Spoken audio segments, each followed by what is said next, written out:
ஓம் சத்குரு சாய்நாதாய நமோ நமக. எனது முதன்மை பேராசன் மதிப்பிற்கினிய ஆதித்ய குருஜி ஐயா அவர்களுக்கு குரு வணக்கம்.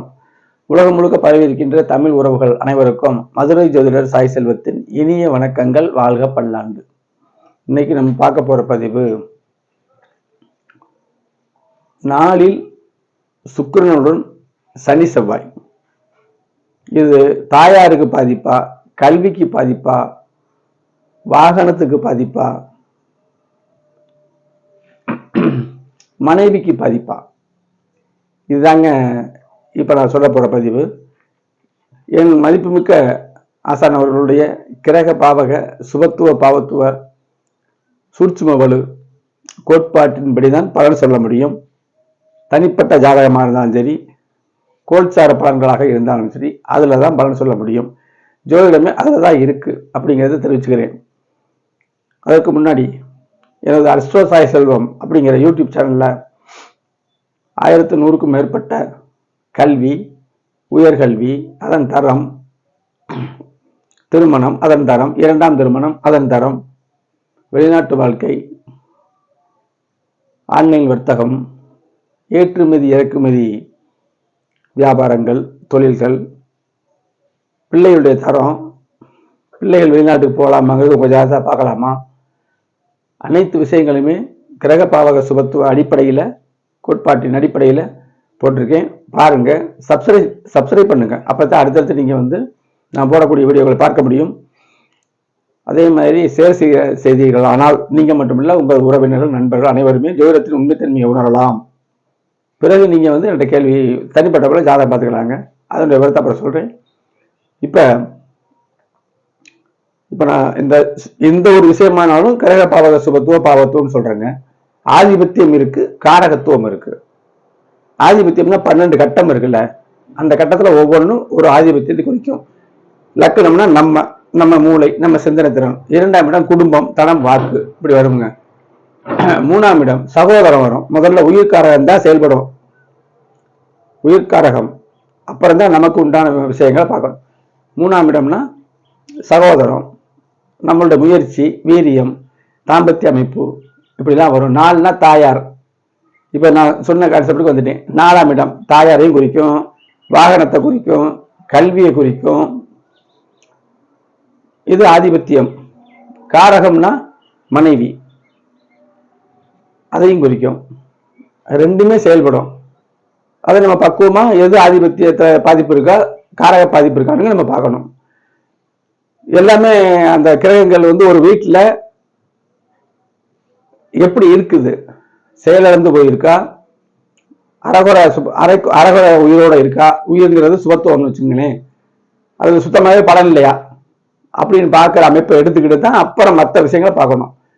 எந்த கிரகம் பார்க்குது, கெட்ட கிரகம் பார்க்குதா, ஒளி இந்த கிரகத்து மேலே விழுகுதா, இருள் விழுகுதா, இருள் சேர்ந்திருக்கா, ஒளியான கிரகங்கள் சேர்ந்திருக்கா, இப்படி பார்த்துதான் கிரக சுபத்துவ பாவத்துவத்தின் அளவுகள் முக்கியம். படிநிலைகள் சொல்றது, அதை நம்ம பார்க்கணும். இப்ப நம்ம எடுத்துக்கிட்டதை இப்ப பாருங்க, உங்களுக்கே புரிஞ்சிருக்கும். பொதுமக்கள் நல்லா பாருங்க. உங்கள் ஜோதிடர்கிட்ட போயிருப்பீங்க, 4ல செவ்வாய் சனி இருக்குது. அப்ப வயசுக்கு தக்க நான் சொல்றேன்னு சொல்லிட்டு, வயசுக்கு தக்க சொல்லணும் அப்படிங்கும்போது, படிக்கிற வயசுல அதைத்தான் சொல்லணும் அப்படிங்க. தாயாரும் நம்ம சின்ன குழந்தைகளையும் தாயார் தான், நம்ம வயசான பின்னாடியும் தாயார் தான். அவங்க அதையெல்லாம் விட்டுட்டு நான் சொல்றேன்ட்டு அவங்க என்ன படிப்பு சம்பந்தமா தான் இப்ப இருப்பாங்க. ஒரு 10 வயசுல பார்த்தீங்கன்னா படிப்பு சம்பந்தமா கேட்டிருப்பாங்க அப்படின்னு ஒரு கெஸ் பண்ணி படிப்பு வராதுன்னு சொல்லிடுவார். ஆனா அவன் நல்லா படிச்சுக்கிட்டு இருப்பான். இதெல்லாம் விஷயம் இருக்கு. அப்ப வயசுக்கு தக்கனையும் பலன் இருக்குது. இப்ப 4ஆம் இடம் சொல்லிட்டேன். தாயார், கல்வி, வாகனம், வீடு. காரகம் மனைவி, சுக்கிரனா மனைவி தான். எந்த இலக்கணத்துக்கு காரகன் சுக்கிரன் தான், சரியா? விருச்சி இலக்கணத்துக்கு, மேச இலக்கணத்துக்கு 7ஆம் அதிபதியும் அவர் தான், காரகனும் அவர் தான். இப்படி விஷயங்கள் வரும். இப்ப நம்ம சொல்றது இப்பதான் பாயிண்ட்டுக்கே வருது. இந்த 4ஆம் இடம்ங்கிறது அந்த இடத்துல சனி முழு பாவக்கிரகம், செவ்வாய் நல்லவரும் கெட்டவரும், 2 பேரும் சேர்ந்தாங்கன்னா கடுமையா இருக்கும். நேற்று ஒரு வீடியோ போட்டேன். 2 பேரும் சேர்ந்தாங்கன்னா கடுமையா இருக்கும், பலன்கள் கடுமையா இருக்கும், சரியா? இப்ப ஒரு இடத்துல செவ்வாய் சனி சேர்ந்துருச்சுன்னா அந்த பாவம் போச்சுன்னு நம்ம எடுக்கணும்.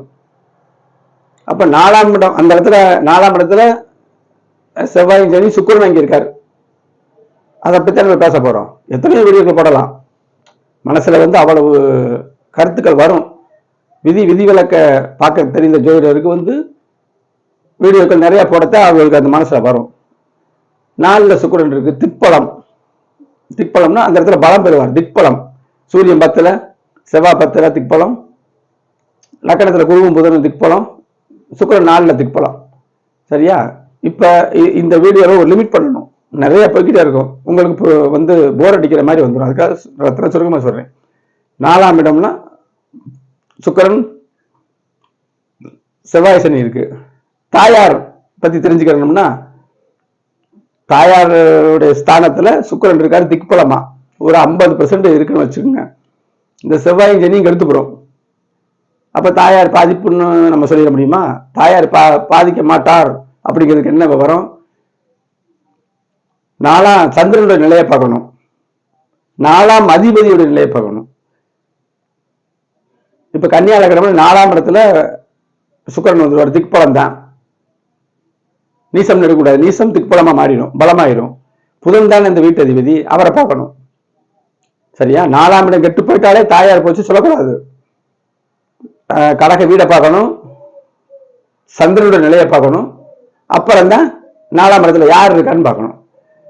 இப்ப 2 நல்லா ஒண்ணு மட்டும் ஒரு சிறு பாதிப்பு இருந்தா சிறிய பாதிப்பு தாயாருக்கு இருக்கு, ஆனா இருக்காங்கன்னு சொல்லிடலாம்.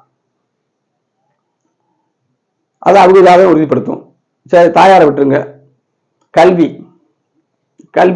பெரிய வயசு ஒரு 50 வயசு 60 வயசுல படிக்க போவதில்லை.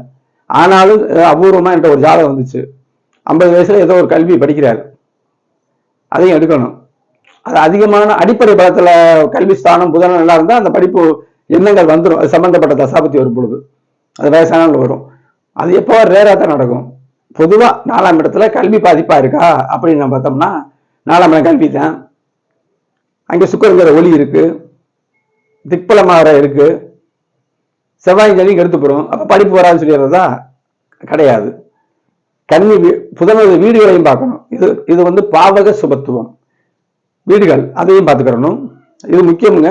பாவக சுபத்துவம் முக்கியம். அந்த வீடு நல்லா இருக்கான்னு பார்க்கணும். வீட்டுக்காரர் நல்லா இருந்தாலும் வீடு நல்லா இருக்கணும் அமைப்புல. இப்ப புதனது நிலையை பார்க்கணும். புதன் நல்ல சந்திர அதியோகத்துல இருந்து நல்ல நல்ல ஒரு பலமா இருந்தாருன்னா இந்த செவ்வாய் சனி தோஷம்லாம் ஓடிடும். என்ன முதல்ல லேசா மறக்கும் அல்லது படிப்பு ஏதாவது ஒரு தடவை வரும், அப்புறம் ஜெயிச்சுவார் கடைசியா.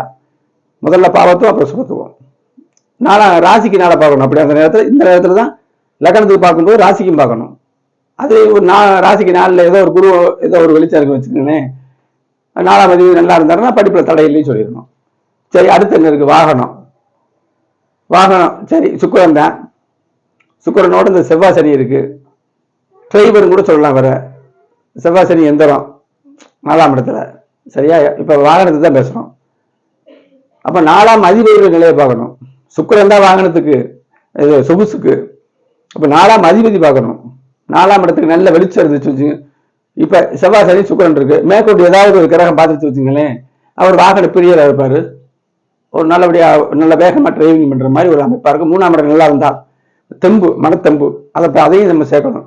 அப்ப ஒவ்வொரு பாவங்களையும் நம்ம சேர்த்து இணைச்சு பார்க்கும்போது காம்பினேஷனா பார்த்தா தான் பலங்களும் ஒழுங்கா சொல்ல முடியும். அப்ப வாகனம் சுக்கிரன் தான் சொகுசு. செவ்வாய் சனி சேர்ந்துருச்சு. ஒரு நல்ல வெளிச்சக்கிரகம் பார்த்துருச்சு. 4ஆம் அதிபதி நல்லா வந்துட்டாரு. 4ஆம் இடத்துல சுக்கிரன் சனி செவ்வாய் சனி ஒரு சுபக்கிரகம் பார்த்துருச்சு. அவருக்கு வாகனம்லாம் இருக்கும். என்ன சிறிய ரிப்பேரோட அப்படி இருக்கும். உச்சமா சுக்கிரன் இருந்து 4ஆம் இடம் நல்ல கிரகம் இருந்தால் அவருக்கு சொகுசான வாகனங்கள் அப்படின்னு சொல்லிடலாம். இது தரம், சுபத்துவத்தின் தரம். அடுத்து வீடு.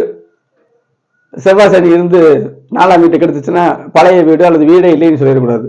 அங்கே சுக்கிரன் இருக்கு. சுக்கிரன் வீடை குறிக்கும். சொகுசு வீடு, நல்ல ஆடம்பரமா இருக்கக்கூடிய அமைப்பு. அப்படி இருந்து வெளிச்சம் கொடுக்கும் போது ஆடம்பரம் இல்லாம மீடியமா கட்டுவார். செவ்வாய் சனி இருக்கும்போது பழைய வீடுன்னு வரும். பழமையான மெத்தடில் அந்த மாதிரி அமைப்புல ஒரு லக்ஸரி இல்லாத அமைப்புல இருக்கும். இப்படித்தான் சொல்லணுங்க. ஒரு விஷயத்துல 4ஆம் இடத்துல இருந்தா தாய் கெட்டு போச்சு, கல்வி கெட்டு போச்சு, வாகனம் கெட்டு போச்சு, அனைத்தும் கெட்டு போச்சு சொல்லக்கூடாது. ஜோதிடம் நமக்கு பாசிட்டிவ் எனர்ஜி கொடுக்கிறது. அந்த சுக்கிர தசை வந்தால் அந்த பாதிப்பும் சம்பந்தப்பட்ட தசைகள் இருந்தால் தான் நம்மளை அதிகமாக தாக்கும்.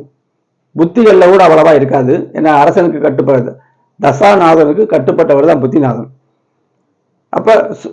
அப்ப வந்து பலன்களை அந்த கிரகங்கள் பெரும் ஒளியில தான் இருக்கு.